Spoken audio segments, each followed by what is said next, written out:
El Señor esté con vosotros. Lectura del Santo Evangelio, según San Mateo.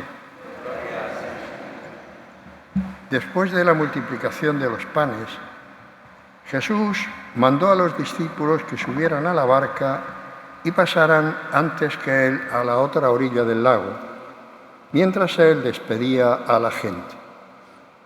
Después subió a la montaña para orar a solas. Al atardecer todavía estaba allí solo. La barca ya estaba muy lejos de la costa, sacudida por las olas porque tenían viento contrario. De madrugada Jesús fue hacia ellos caminando sobre el mar. Los discípulos, al verlo caminar sobre el mar, se asustaron. «Es un fantasma», dijeron, y llenos de temor se pusieron a gritar. Pero Jesús les dijo: «Ánimo, no temáis, soy yo». Entonces Pedro le respondió: «Señor, si eres tú, mándame ir a tu encuentro sobre el agua». «Ven», le dijo Jesús. Y Pedro, bajando de la barca, comenzó a caminar sobre el agua en dirección a él. Pero al sentir la violencia del viento, tuvo miedo y, como comenzaba a hundirse, gritó: «Señor, sálvame». Jesús le tendió la mano y lo sostuvo mientras le decía: «Hombre de poca fe, ¿por qué has dudado?». En cuanto subieron a la barca, el viento se calmó. Los que estaban en ella se postraron ante él, diciendo: «Verdaderamente tú eres el Hijo de Dios». Palabra del Señor.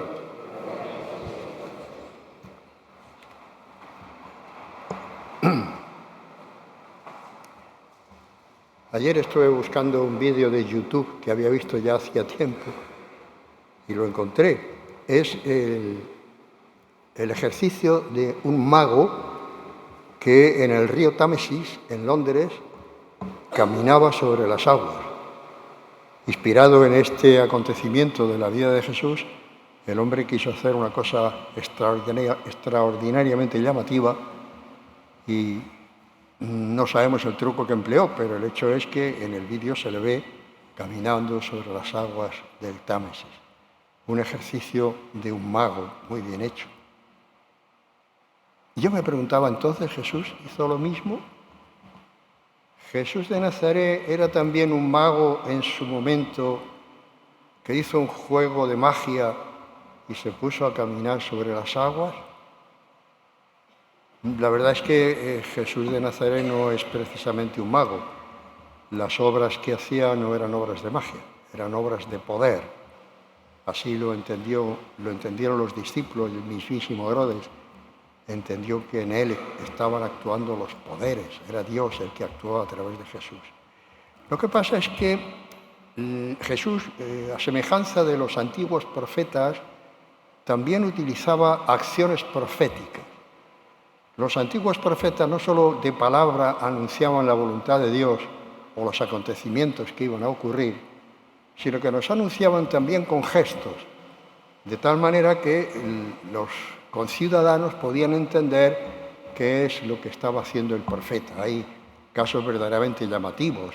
Hay el profeta Zacarías que recibe el mandato de Dios de salir de su casa de noche, romper una pared de la casa y salir con el latillo de lo más imprescindible y salir a escondidas.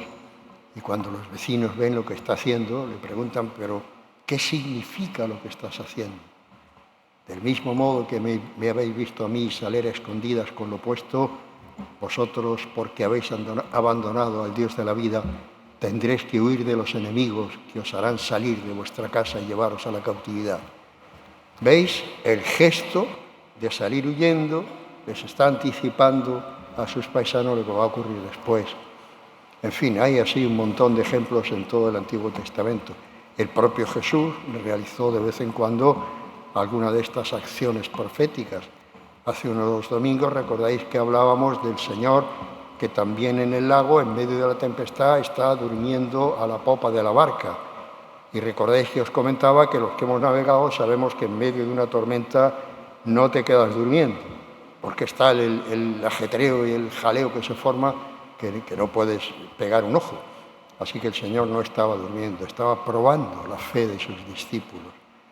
Otra acción profética es cuando pasa y va a coger de una higuera a coger higos y la higuera no tiene higos y el Señor maldice a la higuera, el ejemplo perfecto del pueblo de Israel que ha sido cuidado por Dios desde siempre, pero no ha dado fruto y por eso será rechazado por Dios.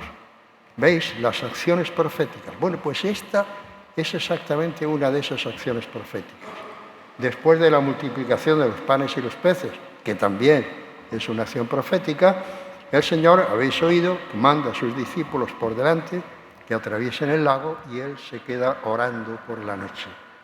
Los discípulos atraviesan el lago y en medio del lago se forma un tormentazo que no veas. Ayer se me ocurrió mirar las dimensiones del lago de Genesaret, el lago de Galilea. Tiene exactamente las mismas medidas que el Mar Menor. Es curioso.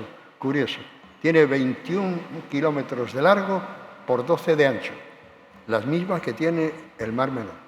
O sea que podemos imaginarnos el lago. La diferencia está que el Mar Menor está en una llanura costera y ahí los vientos pasan libremente, mientras que el lago de Genesaret está encajado entre montañas y según sopla el viento, a veces es un tubo que levanta unas tormentas grandísimas. Así que uno de esos casos es el del Evangelio de hoy. Los discípulos van atravesando el lago, se levanta una tormenta y están asustados.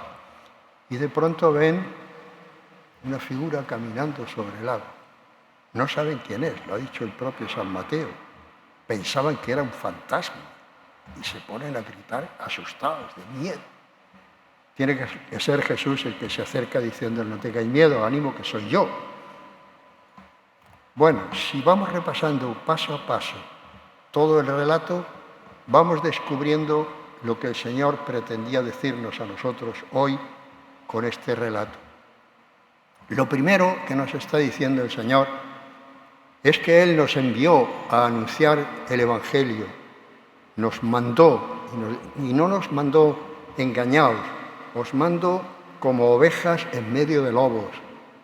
Nos dejó muy claro que íbamos a ser perseguidos, llevados a los tribunales, a las sinagogas, la vieja historia de siempre, la historia de las primeras comunidades cristianas, perseguidos en Roma. Recordáis la persecución de Nerón, la que murieron los apóstoles Pedro y Pablo, las persecuciones de Diocleciano, de Decio, tantas persecuciones en las que murieron un montón de gente. Las mismas que estamos sufriendo ahora las comunidades cristianas. Daos una vuelta por África, mirad las que hay en Nigeria o mirad las que hay en los países de mayoría musulmana y veréis a nuestros hermanos cristianos en medio de la tormenta, en medio de la terrible tempestad. La Iglesia desde siempre ha tenido que luchar con olas en contra. Se ha visto muchas veces casi sumergida y ha tenido que gritar a su Señor, Señor, sálvanos, que perecemos.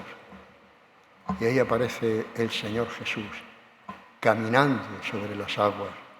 El Señor Jesús que camina por encima de la persecución, por encima de la desgracia, por encima del sufrimiento. ¿Recordáis las palabras de San Pablo el domingo pasado? ¿Quién me podrá separar del amor de Dios? La persecución, el hambre, la soledad, la tristeza. ¿Quién me podrá separar del amor de Dios? La comunidad cristiana atravesando las aguas. El Señor Jesús se acerca atravesando las aguas. Entonces nosotros queremos pedir al Señor que nos conceda también ser capaces de pasar por encima del sufrimiento que nos aqueja. Señor, mándame a mí que camine sobre las aguas. ¿Cuántas veces no le habremos pedido al Señor, Señor, concédeme la gracia de superar la enfermedad, la soledad, la tristeza, el miedo? Fijaos, los discípulos tenían miedo cuando vieron aquella figura. Y el Señor que nos invita, adelante, ponte en marcha. Quizás somos capaces de arrancar, pero luego nos rodea el sufrimiento, nos rodea la soledad, nos rodea el miedo, nos asustamos y nos hundimos. Y el Señor se acerca a nosotros diciéndonos: dame la mano, hombre, mujer de poca fe, ¿por qué has dudado? Vais viendo ahora la palabra profética del Señor, el gesto profético del Señor, una iglesia navegando en medio de tremendas tormentas a lo largo de los siglos, el miedo de la comunidad cristiana, el temor al sufrimiento, el temor a la persecución, y el Señor que se nos acerca. Al principio no lo conocemos. ¿Cuántas veces nos hemos sentido tentados de huir porque nos parecía que el Señor no se nos acercaba? Hasta que Él se pone ante nosotros y nos dice: no tengas miedo, soy yo. Nos da la mano y nos hace capaces de caminar sobre las aguas. Llevamos 2000 años caminando sobre las aguas. No hay comunidad en el mundo que haya sido más perseguida que la comunidad cristiana. No hay grupo humano en toda la historia de la humanidad que haya sido más perseguido que la comunidad de los cristianos. Y aquí estamos. Mal que bien, aquí estamos. El Señor Jesús nos ha cogido de la mano y nos ha sacado de nuestro miedo, nos ha sacado de nuestra inseguridad. La Iglesia hoy nos pone delante este texto precisamente para eso. Tampoco hoy es fácil. Hoy, en este momento, sabemos muy bien las dificultades que tenemos para vivir la fe en el Señor Jesús. Y puede que nos sintamos tentados de abandonar, de dejarlo todo. ¿Para qué? No vale la pena. Pero el Señor Jesús se acerca a nosotros y nos dice: no tengas miedo, soy yo. Y cuando nos agarramos a su mano, somos capaces de superar cualquier dificultad. Lo que la Iglesia ha querido decirnos hoy, como hacemos siempre, pidamos al Señor que nos dé inteligencia y capacidad, el Espíritu nos mueva para que podamos ponerlo en práctica. Nos ponemos de pie y confesamos la fe que hemos recibido. Creo en Dios, Padre Todopoderoso, Creador del cielo y de la tierra. Creo en Jesucristo, su único Hijo, nuestro Señor, que fue concebido por obra y gracia del Espíritu Santo. Nació de Santa María Virgen, padeció bajo el poder de Poncio Pilato, fue crucificado, muerto y sepultado, descendió a los infiernos.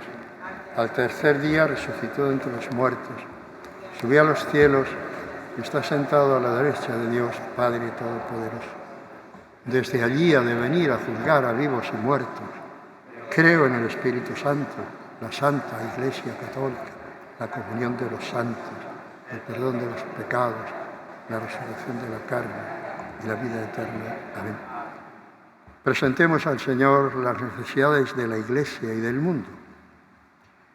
Oremos por el Papa y por todos nuestros pastores, para que, atentos a la voz del Señor, acompañen con cercanía y misericordia a su pueblo, sosteniéndolo en la fe, ayudando a los más débiles. Roguemos al Señor. Por los que tienen la responsabilidad de guiar a los pueblos, para que trabajen con justicia y promuevan la paz y busquen siempre el bien común, roguemos al Señor. Por todos los que atraviesan momentos de dolor, enfermedad o angustia, para que sientan la mano de Cristo que nos sostiene en medio de la tormenta y encuentren consuelo, esperanza y fortaleza en Él, roguemos al Señor. Para que aprendamos a confiar en Jesús aun en medio de las dudas y dificultades, y creciendo en la fe, caminemos unidos en el amor, roguemos al Señor. Presentad ahora vuestra propia intención en este momento.